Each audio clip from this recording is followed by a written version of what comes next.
এইটা তো হচ্ছে মানে নতুন একেবারে নোভেল একটা প্রকল্প নিয়ে আসা হয়েছে এমনটা তো নয়। যখন বামফ্রন্ট সরকার ছিল তখনও বেকার ভাতা প্রকল্প ছিল, মানে বামেদের দেখানো পথেই তার মানে বর্তমান সরকার হাঁটছে। আপত্তি নিশ্চয়ই করবেন না আপনি। দেখো, এই টেবিলে যে কজন আমরা বসে আছি না, প্রত্যেকে কিন্তু স্থায়ী চাকরি করি অথবা খুব বড় আকারের ব্যবসা বাণিজ্যের সাথে যুক্ত রয়েছি। আমাদের প্রত্যেকের যদি কালকের থেকে যে কোনো কারণে সরকার মনে করে যে পশ্চিমবঙ্গবাসী হলে তাকে 1,500 টাকা দেওয়া হবে, আমরা একজনও কেউ অখুশি হব না কিন্তু, কারণ এটাই স্বাভাবিক ঘটনা।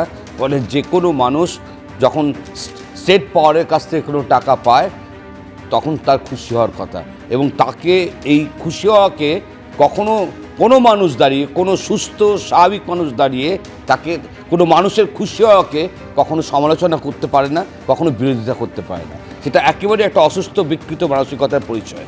আমি একদম অন্য কথা একটা বলছি, সেটা হচ্ছে যে আজকে বেকারদের তীব্র সংকট, না পাওয়ার সংকট, সেটা যেন কখনো রাজনীতির কারণে ব্যবহার করবার বস্তু না হয়।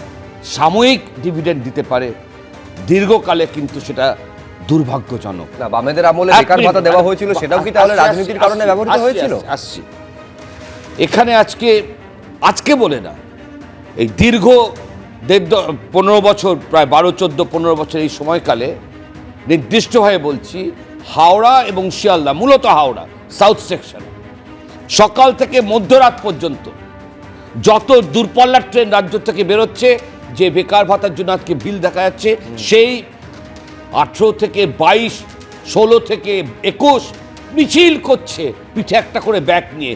তরুণ প্রজন্ম এই রাজ্যে তীব্র বেকার সংকটের হাত থেকে বাঁচবার জন্য তারা ভিন রাজ্যে বেরিয়ে চলে যাচ্ছে। আমরা মাঝে মাঝে আলোচনা করছি পরিযায়ী শ্রমিক, এগুলো এক কথায় শেষ করছে এটা বলে, এটা কিন্তু একেবারে একটা সূচক যে একটা রাজ্যে সিঙ্গুরকে কেন্দ্র করে যে ভারী শিল্প, মাঝারি শিল্প, কলকারখানা বন্ধ হয়ে গেছে, কোনো বিনিয়োগ হয়নি এই 15 বছরে। কোনো যেটা বলছেন বেকার ভাতা ভালো, কিন্তু সেটা কখনোই বেকারত্বের সমস্যার সমাধানের একটা কত দিশা হতে পারে না। আমি এইখানে একবার রবীন্দ্রনাথ ভট্টাচার্যের কাছে যাওয়ার আগে দর্শকদের সামনে রাখতে চাইবো রাজ্যের মন্ত্রী, এই যে বিরোধীদের তরফে লাগাতার সমালোচনা করা হচ্ছে, জবাবে কি বলছেন?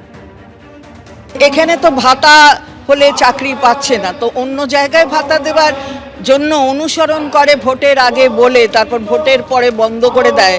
মুখ্যমন্ত্রী সে কাজ করেন না, এবং এটা সে ব্যাপার নয় যে পাচ্ছে না, যুবক যে চাকরি করতে পারছে না তাকে একটা বুস্ট আপ করার জন্য একটা 5 বছরের এটা দেওয়া হয়েছে। তাতে ওনাদের কি অসুবিধে হয়েছে? এই তো আগে তো লক্ষ্মীর ভাণ্ডার নিয়ে অনেক কথা বলতেন, এখন বলছেন আমরা গিয়ে আসলে 3,000 টাকা দেবো। তাহলে ওটা কি তখন অন্য হয়ে যায় নাকি? ভাতাটা চেঞ্জ হয়ে যায়, তাভা হয়ে যায় নাকি? কি হয়? দেখুন, বেকার ভাতা শুধুমাত্র যে আমাদের রাজ্যে দেওয়া হচ্ছে এমনটা নয়। আমি পরপর রাজ্য ধরে ধরে আপনাদের জানাবো। হরিয়ানায় যেমন দেওয়া হয় সক্ষম যুবা স্কিম, উত্তরপ্রদেশে দেওয়া হয় বেরোজগারি ভাত্তা, আচ্ছা তামিলনাড়ুতে unemployed youth employment generation programme, সিকিমে রয়েছে chief minister self employment scheme, এরকম গুচ্ছ গুচ্ছ রয়েছে। আমি বলছি রবীন্দ্রনাথ বাবু, এই বেকার ভাতা দেওয়ার পাশাপাশি যদি একটা স্কিল ডেভেলপমেন্ট প্রোগ্রামও এর সঙ্গে করা হতো, যাতে চাকরি পাওয়ার ক্ষেত্রে তাদের আরও একটু স্বাবলম্বী করা যায়, বা একটা যদি ফ্যামিলি ইনকামের একটা গণ্ডি বেঁধে দেওয়া হতো যে এই পর্যন্ত আমরা বেকার ভাতাটাকে দেবো, আমি বলছি এই উদ্দেশ্যটা আরও বেশি করে সাধিত হতো নাকি? নিশ্চয়ই। দেখুন, প্রান্তিক ছেলেমেয়েরা টাকা পাবে, 1,500 টাকা হোক, 1,000 টাকা হোক, টাকা নিয়ে আমি জায়গায় যাচ্ছি না, যদিও সেটা নিয়েও আমার প্রশ্ন আছে। তো নিশ্চয়ই আমরা খুশি হব যে ছেলেমেয়েরা কিছুই পাচ্ছে না, 1,500 টাকা 1,500 পাচ্ছে, এমএ 500-1,500 পাচ্ছে। এটা কি একটা যুক্তি হলো? একটা শ্রমের মানে কি মূল্য পাচ্ছে? একটা যেখানে তৃণমূলের নেতা বলছে গুটখা খাওয়ার খরচ দেবেন দিদি, এটা কি হচ্ছে গুটখা খাওয়ার খরচ? এইভাবে তারা দেখে। এবিপি আনন্দ, এগিয়ে থাকে, এগিয়ে রাখে।